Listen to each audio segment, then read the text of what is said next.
ફરિયાદી યશ મારુ દ્વારા બી ડિવિઝન પોલીસ સ્ટેશન ખાતે ફરિયાદ આપવામાં આવેલી કે રાત્રિના 12:30 વાગે છે તેમના ફોનમાં કોલ આવેલો અને તેમના જે બનેવી છે મિલન ચંદુભાઈ ચૌહાણ, જે જુનાગઢમાં સીએ તરીકે નોકરી કરે છે અને તેમને કોઈ જય ઓડેદરા નામનો વ્યક્તિ તેમની સાથે છે અને તેમની પાસેથી 60 લાખ રૂપિયાની માગણી કરેલી.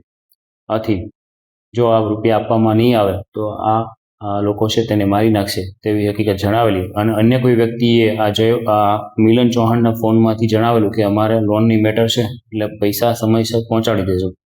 તો 23-24ની રાત્રિ દરમિયાન આ ફરિયાદ દાખલ કરવામાં આવેલી અને બીજા દિવસે સવારે એટલે કે 24મીના 11 વાગ્યા સુધીમાં 60 લાખ રૂપિયાની વ્યવસ્થા કરવાનું કહેલું. પોલીસ દ્વારા આ બનાવની ગંભીરતાને ધ્યાને રાખી અને તાત્કાલિક ગુનો દાખલ કરવામાં આવેલો. તેમજ જુનાગઢ બી ડિવિઝન તથા ક્રાઇમ બ્રાન્ચની એક ટીમ આ જે મિલન ચૌહાણના જે નંબરમાંથી ફોન આવેલો તે નંબરને ટેકનિકલ સર્વેલન્સની મદદથી વોચિંગમાં હોય તેવા સમયે સવારના 8 વાગે બીજો એક ફોન આવેલો અને ફરીથી રૂપિયાની માગણી કરવામાં આવતા તે ફોનના આધારે તેના લોકેશન ટ્રેસ કરી જે જામનગર જિલ્લાના ગઢડકા ગામની સીમનું આવતું હોય તેને આધારે બંને ટીમો બી ડિવિઝન તથા ક્રાઇમ બ્રાન્ચની ટીમ ત્યાં પહોંચેલી. પરંતુ આરોપીને પોલીસ તેનો પીછો કરી રહેવાની હકીકત ખ્યાલે આવી જતા આ જે હોસ્ટેસ જે મિલન ચૌહાણને જે બંધક બનાવેલો તેને ત્યાં છોડી દે અને ત્યાંથી નાસી ગયેલા.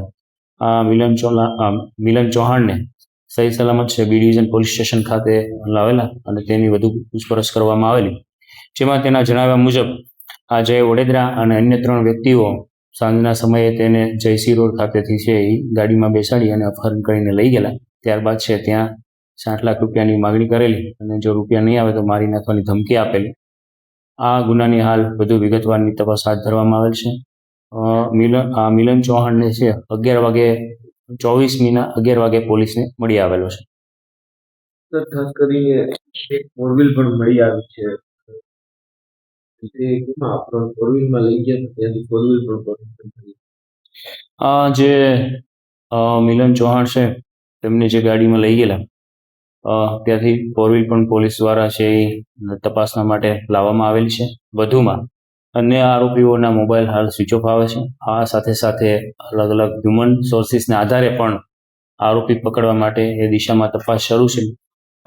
વધુ છે એ મિલન ચૌહાણની પૂછપરછ કરતા 5 મહિના અગાઉ જે એક લોનની મેટર હતી જેમાં જય ઓડેદરા અને હાર્દિક ઓડેદરા સાથે માથાકૂટ થયેલી તેનો કાર રાખી અને તેમને અપહરણ કરેલાની હકીકત હાલ પ્રાથમિક ધ્યાને આવે છે.